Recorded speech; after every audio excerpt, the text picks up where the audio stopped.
Rheumatoid arthritis एक chronic और बहुत पेनफुल कंडीशन है।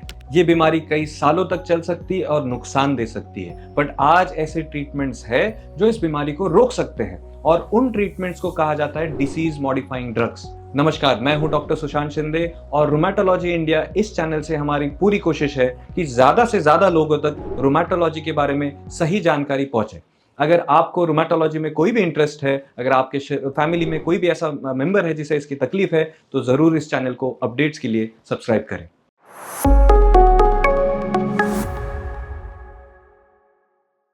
देखिए, रूमेटॉइड आर्थराइटिस के जो लक्षण है उसके बेसिस पे रूमेटोलॉजिस्ट इसका डायग्नोसिस कर सकते हैं। कुछ टेस्ट जैसे कि ESR, CRP, rheumatoid factor, anti CCP और कभी कभी एक्सरे या एमआरआई, इनकी जरूरत पड़ती है इस डायग्नोसिस को कंफर्म करने के लिए। बट आज इसकी ट्रीटमेंट अवेलेबल है। इस ट्रीटमेंट को कहा जाता है disease modifying anti rheumatic drugs या डीमार्ड्स।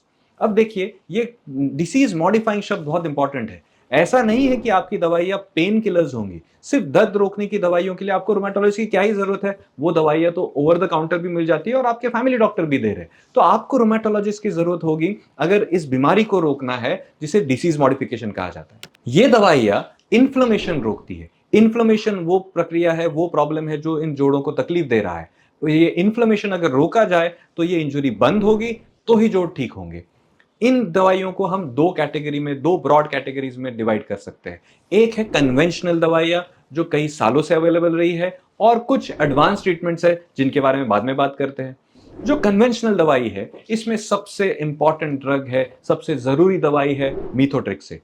मीथोट्रेक्सेट ये अलग अलग नामों से अवेलेबल है, और मीथोट्रेक्सेट एक ऐसी दवाई है जिसे हफ्ते में एक या कभी कभी दो बार आपके डॉक्टर प्रिस्क्राइब करेंगे। मीथोट्रेक्सेट ये बहुत इंपॉर्टेंट दवाई है बिकॉज ये बीमारी को तो स्लो डाउन कर ही देती है, आने वाले नुकसान को भी रोकती है और कई बार और दवाइयों का असर भी बेहतर कर देती है। बट मीथोट्रेक्सेट के बारे में बहुत सारी सही और काफी ज्यादा गलत इंफॉर्मेशन भी अवेलेबल मिलती है। बहुत लोग मीथोट्रेक्सेट के बारे में पढ़ के डर जाते हैं, कहीं ये कैंसर की दवाई तो नहीं। अब देखिए, इस प्रॉब्लम को सही समझना जरूरी है। यह दवाई जब ढूंढी गई थी कई साल पहले, तो इसके सबसे पहला इस्तेमाल देखा गया था कैंसर के इलाज में। यस, ये कैंसर के इलाज में इस्तेमाल होती थी और आज भी कुछ कैंसर्स है, बहुत ही थोड़े कैंसर जहां इसका कोई रोल है। बट आगे जाके हमें पता चला कि यह दवाई अलग डोसेज में, बहुत कम डोसेज में एंटी इंफ्लेमेटरी भी काम करती है। ना ये सिर्फ कैंसर को रोकती थी ऐसा नहीं है, ये इन्फ्लेमेशन को भी रोक सकती है, और कम से कम डोज में ज्यादा से ज्यादा बेनिफिट देने वाली ये दवा है। तो आज आप दुनिया के किसी भी कोने में जाए, जहां जहां रोमेटोलॉजिस्ट है, वहां वहां रोमेटॉइड आर्थराइटिस की ट्रीटमेंट का सबसे जरूरी ड्रग मीथोट्रेक्सेट है। तो आप डरिए मत, सही इलाज कीजिए, और सही इलाज अगर आपको शुरू हुआ है मीथोट्रेक्सेट का तो उसे छोड़िएगा नहीं। अब मीथोट्रेक्सेट से कई सारे पेशेंट्स ठीक हो सकते हैं, बट और भी दवाइयां हैं जिनकी जरूरत कुछ लोगों को लग सकती है। उन दवाइयों में नाम आते हैं लेफ्लुनोमाइड, हाइड्रोक्सीक्विन, सल्फासालाजिन। ये सारी की सारी कन्वेंशनल दवाई है और आपकी रूमेटोलॉजिस्ट डिसाइड कर सकते हैं इसमें से कौन सी दवाई की जरूरत आपको है। अगर इन दवाइयों से कोई पूरी तरह से रिस्पॉन्ड ना करे तो आती है एडवांस दवाइयां। और एडवांस दवाई में हम कह सकते हैं अगेन दो बड़े ग्रुप्स है। एक बड़ा ग्रुप है जिसे कहा जाता है बायोलॉजिक्स। बायोलॉजिक्स ऐसी दवाइयां है जो टेक्निकली एंटीबॉडीज है। एंटीबॉडीज का मतलब ये बहुत टारगेटेड ट्रीटमेंट्स है, जो आपके शरीर में जो चीज आपको परेशान कर रही है उन मॉलिक्यूल्स को, जैसे कि टीएनएफ नाम का एक बड़ा मॉलिक्यूल है, उसे रोक सकती है। अगर बायोलॉजिक्स सही तरीके से दिया जाए तो ये बहुत फास्ट एक्टिंग दवाइयां है। इनका रिजल्ट भी लॉन्ग लास्टिंग होता है, और रेमिशंस मतलब बीमारी बंद करने में इनका असर बहुत अच्छा है। अगर ये इतनी अच्छी है तो ये इतनी ज्यादा यूज क्यों नहीं हो रही, इनको हम सेकंड नंबर पे क्यों रख रहे? वेल, इनमें दो मैं कहूंगा कॉमन प्रॉब्लम्स है। एक जो सबसे बड़ा लिमिटेशन मुझे दिखता है वो है उनकी कॉस्ट। ये दवाइयां ऑफकोर्स आज इंडिया में बनने लगी है तो कॉस्ट कम हुई है, बट उसके बावजूद भी इनकी कॉस्ट कंपेयर टू जो हमने मिथोट्रेक्सेट की बात की थी उससे कई गुना ज्यादा है। साथ ही साथ इनमें एक और प्रॉब्लम आ सकता है कि इनको देने से पहले इन्फेक्शंस को रूल आउट करना पड़ता है। अगर किसी व्यक्ति को टीबी है या हेपेटाइटिस है, ऐसे इन्फेक्शंस के साथ बायोलॉजिक्स को नहीं दिया जा सकता। और जब बायोलॉजिक्स दिए जाते हैं तो आपके डॉक्टर आपको मॉनिटर करते रहेंगे कि कहीं और इन्फेक्शन ना हो। बट देखिए, इतना ही सुन के ये मत सोचिए कि दवाई अच्छी है या बुरी है। पूरा पिक्चर देखिए, रूमेटॉइड क्या कर सकता है और उसके सामने दवाई क्या दे सकती है और कितना रिस्क आप उठा रहे हो। इसे कहा जाता है रिस्क बेनिफिट रेशियो, और रिस्क बेनिफिट रेशियो इन दवाइयों का फेवरेबल है, मतलब आपके फायदे का है। अब एक और क्लास नया आया है जिसे जैक इनहिबिटर्स कहा जाता है। जैक इनहिबिटर्स एक ऐसा ग्रुप ऑफ दवाइयां है जो रोमेटोलॉजी के पेशेंट्स को बहुत बहुत बहुत फायदा दे रही है।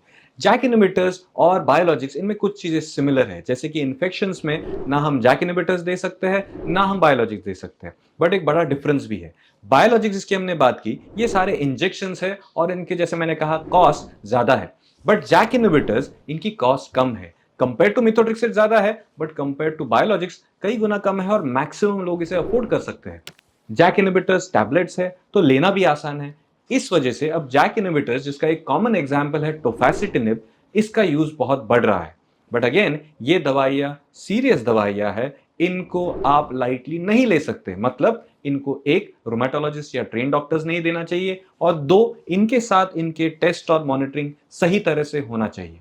देखिए, अगर सही दवाई दी जाए तो आज रोमेटोलॉजी के पेशेंट्स रेमिशन पहुंच सकते हैं। रेमिशन का मतलब है वो स्टेज जहां पेशेंट का जोड़ दर्द ना हो, कोई दवाई तो भी तकलीफ महसूस ना हो, ईएसआर सीआरपी नाम की टेस्ट नॉर्मल लेवल पे आ जाए और पेशेंट को सुबह उठने पे कोई तकलीफ ना हो।